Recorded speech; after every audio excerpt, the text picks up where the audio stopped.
On Knight Rider, Michael is forced to recall the murder of his life. Tanya Walker, the woman who shot you 3 years ago when you were Michael Long. Don't worry. They didn't kill me before. They won't do it now. You risked your life to save mine? You're all right. That's all that counts. It does have a mind of its own. It's extraordinary escape for Kit and a high-flying manhunt for Michael. I hope it's the right apartment, Michael. Knight Rider. Saturday night at 6 on TV 55.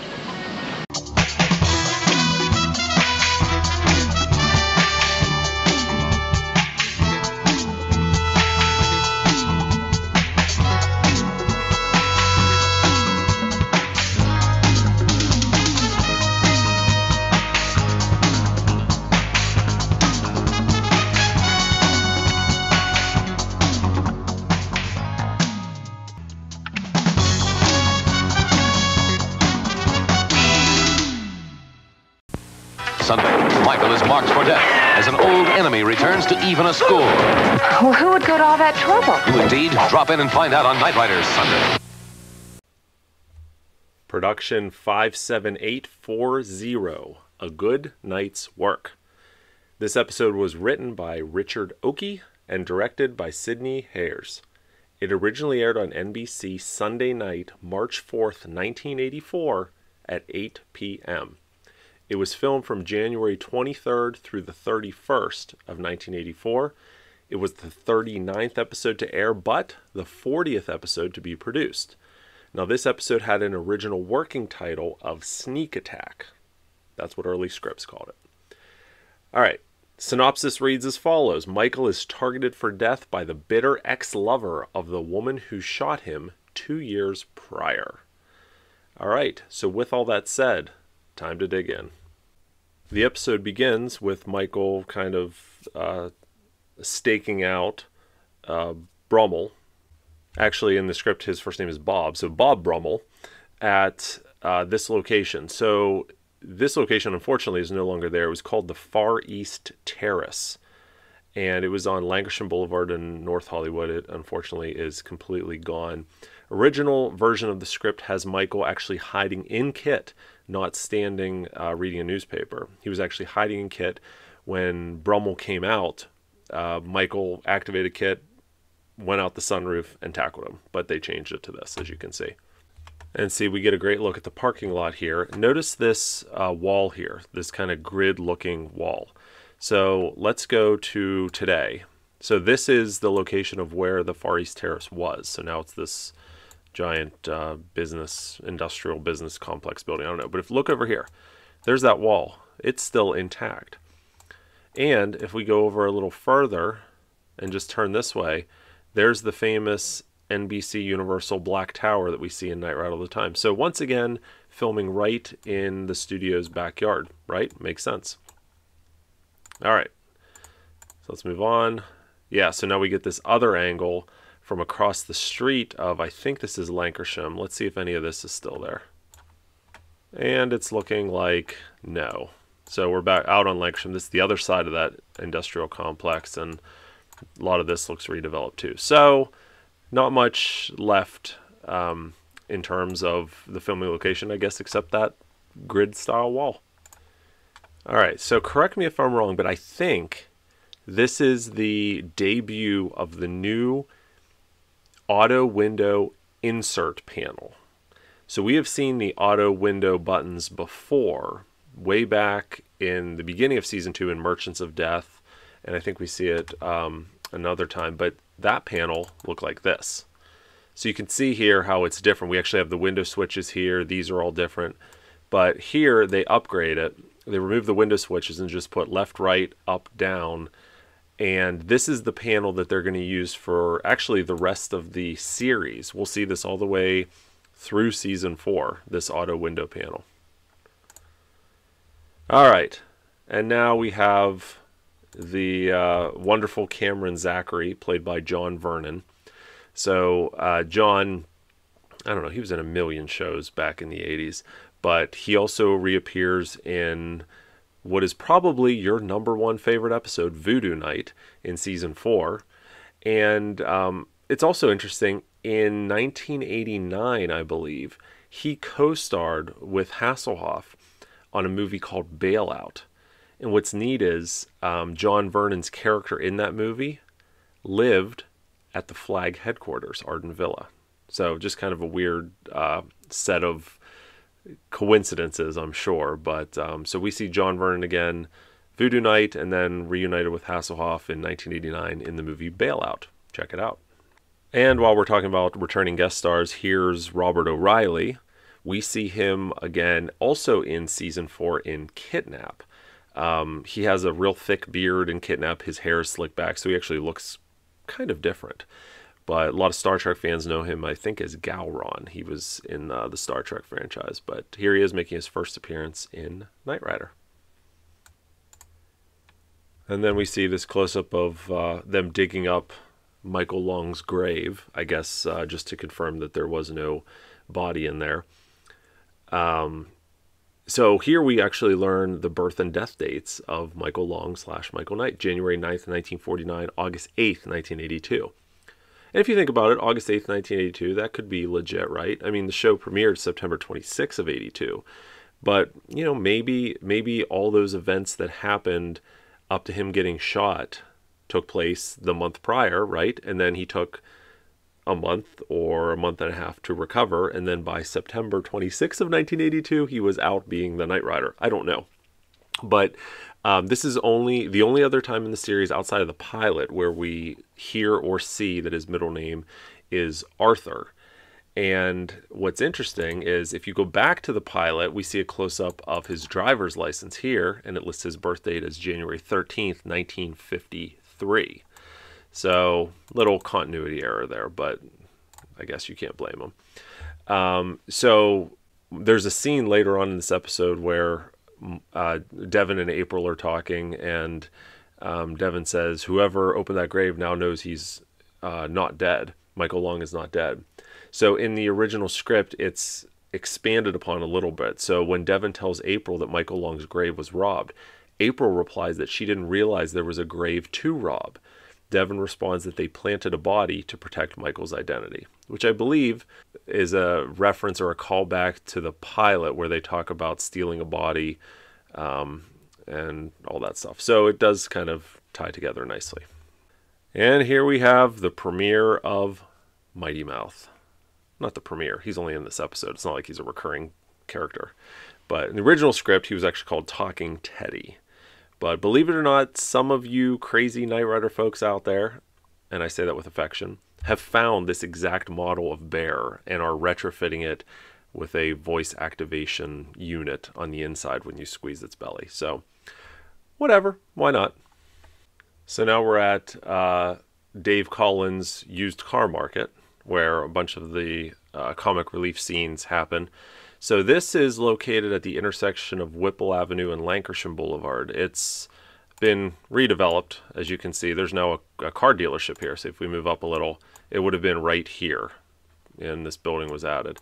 And if we turn around here, so you look at that, notice the front terrace with the stairs, and we go ahead, and there's that same front terrace. So this is all still the same. This is the same location. We're going to see Gina Adams' place in a minute. We mentioned this way back in the Forget Me Not episode commentary, but Mickey Bradburn from Forget Me Not, her apartment was, I think it was right beside the apartment they're going to use for Gina Adams up here. In fact, the interiors of the two apartments are actually mirror image of each other if you take the time to compare them.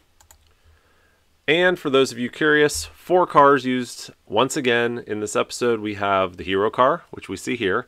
We've got the insert car, the hardtop stunt car, and the left-hand blind drive car. Pretty much the 4 cars they've been using for the last few episodes of Season 2.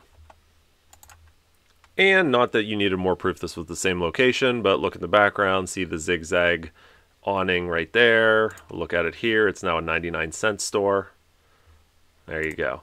Also, there's a F-body over here. Looks like a 77, 78, 79, 80, 81-ish Trans Am. Too hard to tell. It's got T-tops. Anyways, moving on. And then in the background, he's selling a, looks like an 82 Firebird, not a Trans Am, as far as I can tell. And then we move forward again, and you know, this is another one of those hokey moments, kind of like you see back in Diamonds on a Girl's Best Friend, where Kit can magically make statues move. So here, somehow he is able to make doors fall off, hoods pop open, water shoot out of the radiator, hubcaps fall off. And then we see a close-up. I believe this is the hero car. That's my guess. But just look at all that orange peel in the hood from all of the spray paint jobs that this car got. And if you look down here, it looks like one of the fog lights is missing, but we have all the wiring here just sticking out. So not the nicest shot, but I guess you're not supposed to be focusing on all that stuff. You're supposed to focus on his scanner. All right, so here's what I was mentioning about the inside of Gina Adams' place, and how it's a mirror image of the one we see in Forget Me Not. So let's look. So there we go. So there's Mickey's house, and you can see here we've got the same divider wall with these same posts, doors on the right, windows on the left, and then we go back over here, and now the same posts, door on the left, window on the right. So it's Mickey's apartment was like right on the other side of this wall, basically, is what I'm saying. So Michael apparently didn't learn in acting 101 that you're not supposed to look at the camera. That's okay. You can also see all the lights from the setup right here reflecting on Kit's door. And as we move forward another frame, you can actually see some of the Knight Rider crew back here in the reflection of the glass building. So this location is actually 9600, as you can see here, Irondale Avenue. That they use for this, and the building is still there, looking the same, except it now has a nice fence out front to keep all those crazy Knight Rider fans out from taking selfies, maybe, I don't know. But this is now home to the Under Wraps Halloween Costume Company, so you can check out their website. I think it's underwraps.com, but they're headquartered here in this building. All right, and then we see this close-up of Brummel looking through the binoculars, and the picture on Blu-ray is so good, you could actually read the VIN of this car, believe it or not. And, of course, we have this label here. So this is a label added by the studio. It's part of their inventory control system. So whenever they referred to cars or whatnot, they use this number. They didn't use the VIN, because there were some vehicles in their fleet that didn't have VIN, so they always use this 4 or 5 digit inventory control number. So that's what those are. All right, and then we move back and we see this shot, this picture where they're getting shot at, screenshot. See Kit in the background. You notice the camera's at an angle, and that's obviously so we don't see the camera or the crew in the reflection of the glass windows. But if you look off to the right here, you can just barely see some of the camera equipment and the camera setup off to the side. And we see a close-up of Kit getting shot and bullets ricocheting off, and you get a great look at the squibs. This is the best you ever see. So there's one right here, and looks like they're all connected here by a wire. So I guess, I'm not sure how these work, but I'm assuming they apply some voltage and they pop in sequence. This one went pop, pop, I don't know. I'm sure some of you know, but great look here at the squibs. So, as you know, with Knight Rider, they did film a lot of stuff out on the road, right? And Kit didn't have seatbelts, right? Right. So pretty much all of the cars, and you weren't meant to see this, but all the cars actually had lap belts. And you'd think they'd be tan lap belts, but they never are. They're always black, at least all the ones I've ever seen.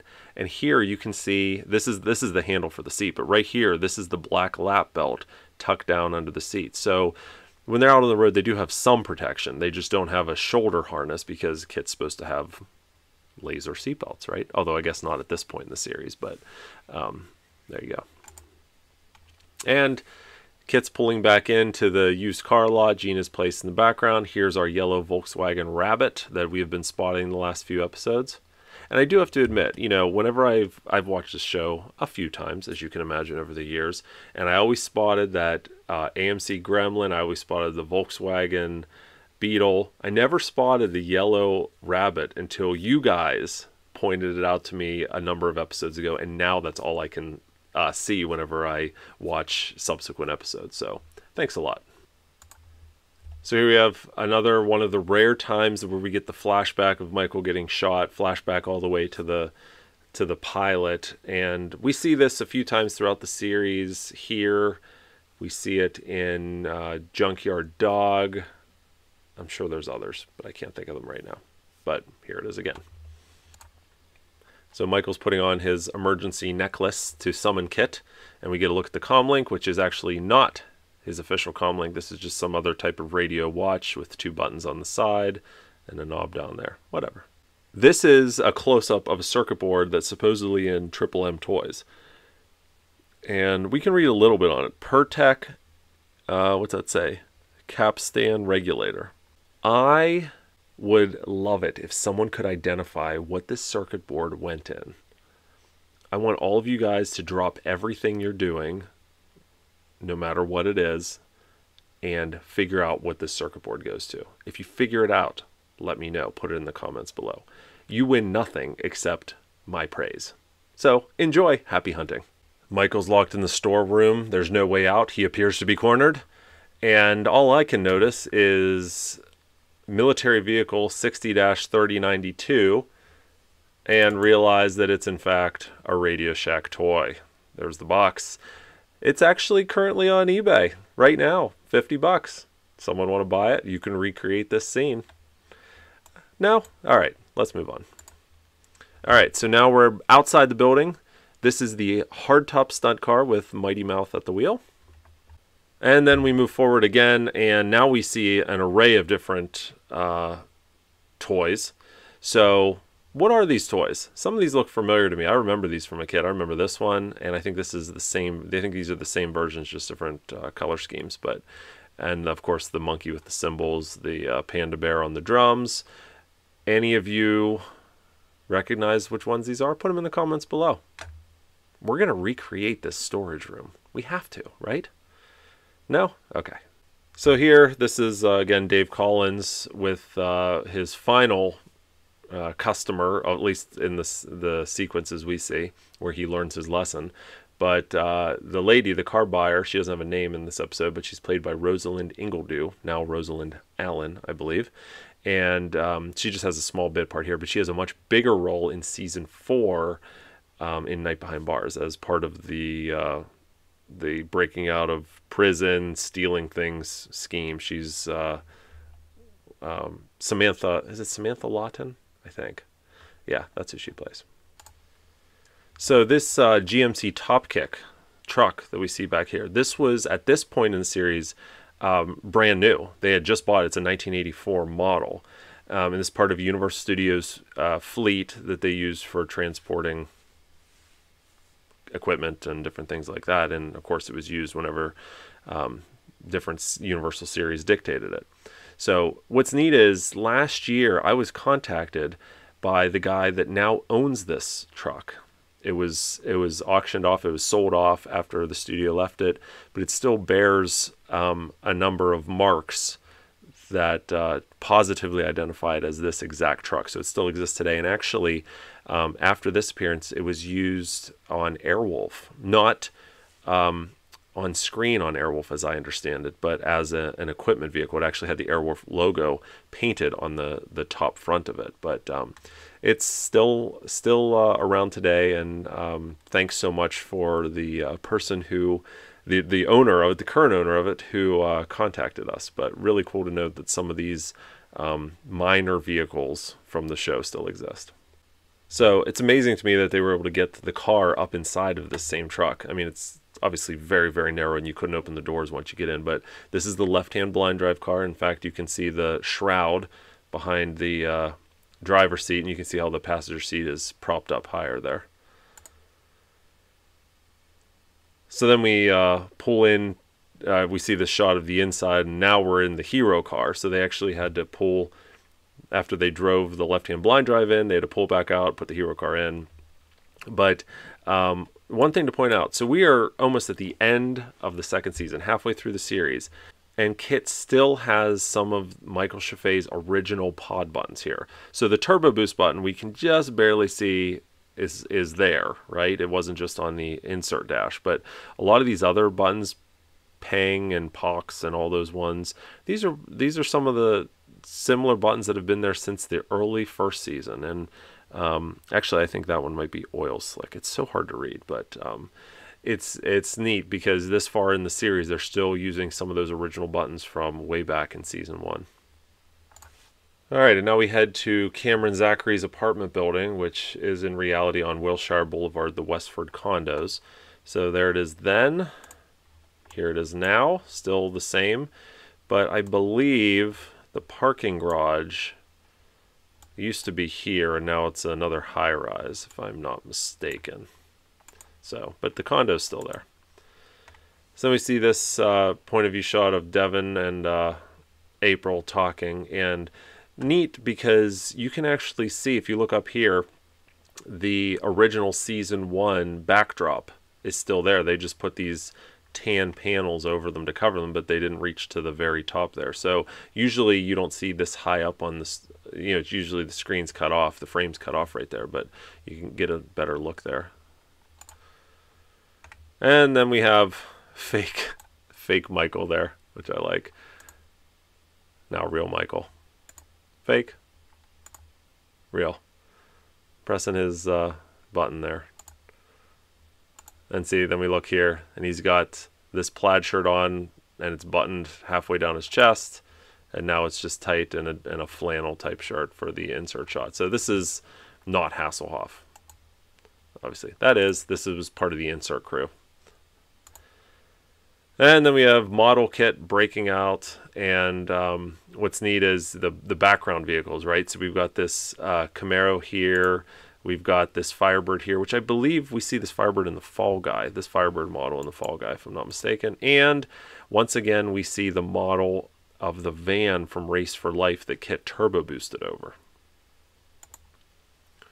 So then we move forward, and now we have fake John Vernon.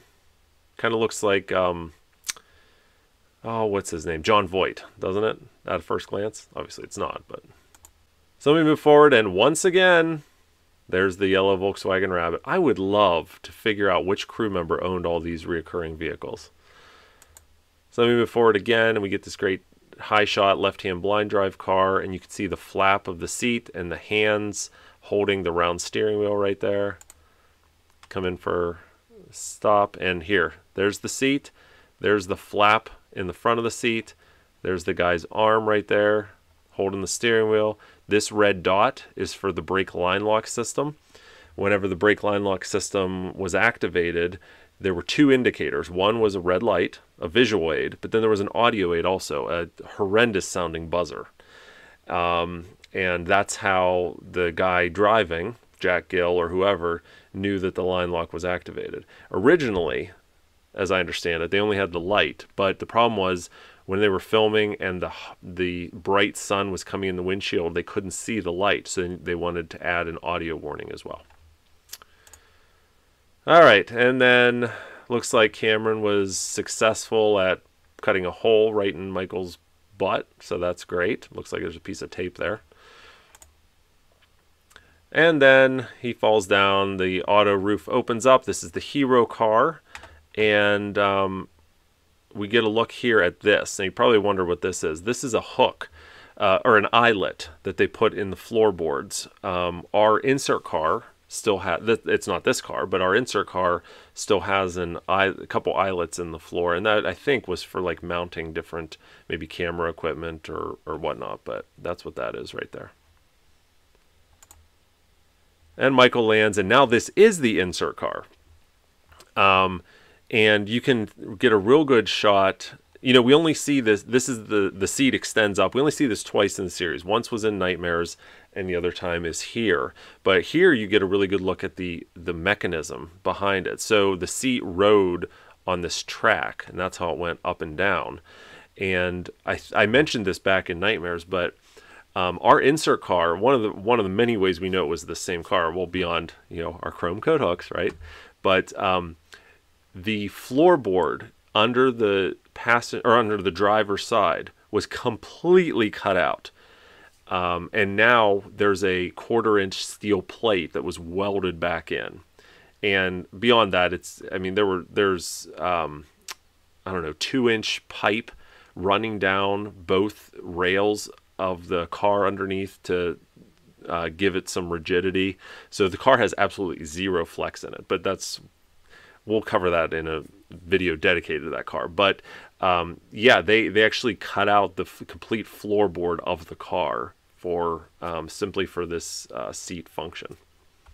Here we have Jack Gill, cameo, driving the hardtop stunt car. And then we have this scene with model kit turbo boosting and crashing into to Cameron's apartment. So at first I thought that they actually filmed this, up on the parking garage and did a situation where the real building was in the background, but they jumped the model car and made it look good because of perspective. But looking at this even closer, I'm not sure this is actually the apartment building. So if we go back here, let's look at this apartment building here, because you can see here it's got these sides are flat, but then it's got breaks for the balcony here, and then they curve out, and in the center there's a piece that curves out. But if you look at this, it's all flat straight across. So this is a model apartment building too, which is really impressive because it's also models in the backgrounds of all these buildings too. So just to be able to build this and make it look so realistic is just amazing. And then obviously all the interior scenes were not filmed at the apartment building. This was on stage 1 at Universal. That's why they could jump in and destroy it. And if you'll notice in this scene, you see Kit crashing through, he's flying through, and then all of a sudden you see Kit dead stop, right? Well, that wasn't just the brakes. They actually had the car tethered. And if you look here, you can actually see the tether right here. So what happened was the car was flying forward, but then they had it set so the tether would engage and stop the car immediately before it crashed into the other wall. So just a little bit of movie magic there. And the rubber shell, you can just see here, they have the rubber shell on top of the car as well. And finally, the scene ends with Michael ejecting Mighty Mouth out of the passenger side seat. So, in honor of that, we're going to show a clip that AJ recorded back in 2017, recreating this very same scene.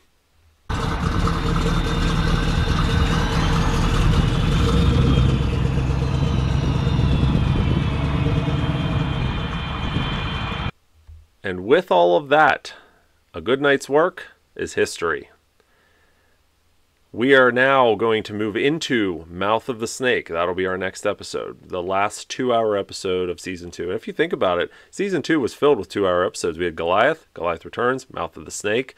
I mean, as a kid in the 80s, it was probably really exciting to have 3 2-hour Knight Rider movies in one season. Unfortunately, that wouldn't happen again. I mean, multiple 2 hours in a single season. But Mouth of the Snake is next. Then we'll follow it up with Let It Be Me, and then the season finale, Big Iron. So, as always, hope you guys enjoyed this. Talk to you soon. Thanks. And now, while we listen to Joe's selection of Knight Rider music that we received directly from Don Peake himself, we'd like to thank these Patreon supporters. Look at you guys scrolling up the screen to my right. Wait a minute, how can you tell which side is my right, since you can't see me because I'm not on camera? Oh well, you know what I mean. We're featuring these fine supporters at our Knight Rider Prop Restorer level. Thank you very much for your support. And for those of you at the Knight Rider History Hunter level, we're recognizing you right now in the description. Now, if you enjoyed seeing this golden nugget of Knight Rider history being rescued from obscurity, then please consider supporting us on Patreon. Your support would empower us to bring you even more of these historical nuggets. We are the Knight Rider Historians. Till next time, take care, everybody. Bye-bye.